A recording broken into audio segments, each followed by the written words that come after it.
bom para mim, vamos começar assim, está bem bom, como especificamente bem bom, que nós estudando, pero in het algemeen heb struggles como estudante vivendo na Holanda, que não struggles cultuur estudante tá maak mee, heimwee, cultuurshock, language barriers que tem, dat zij de main cause ng problema ng barriers que tem que não como estudante na Holanda. E solucionam cerca de quem está hinka. A solução é dificuldade para dizer, é difficult para sobre a solução não está zwart-wit. É naturdos nós como estudante, como governo holandês, governo rubiano, em desse caso, pero também como estudante, a solução não está simples, essa é seguro, pero se você está que nós podemos um cambio, se nós temos mais de essa aqui não como casual conversations dan que één op één of conversatie den rooms nang en kamers nang conostur de diferente país, diferente isla nang junto.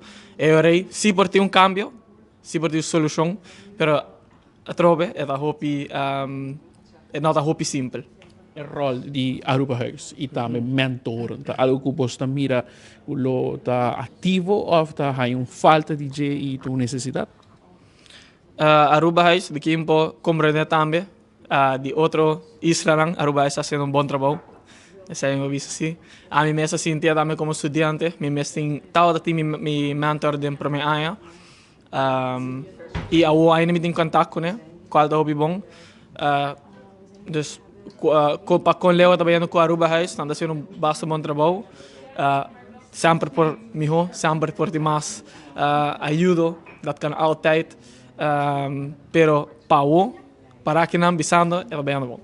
Algo qual a experiência com outros estudantes tem que vai surpassar ainda, porque um grupo está vindo aqui em Paris-Luna, alguma recomendação?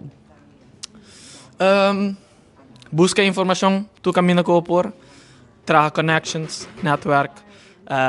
Se você tem problema, se você tem qualquer problema, papi com gente, busca support, e-mail gente.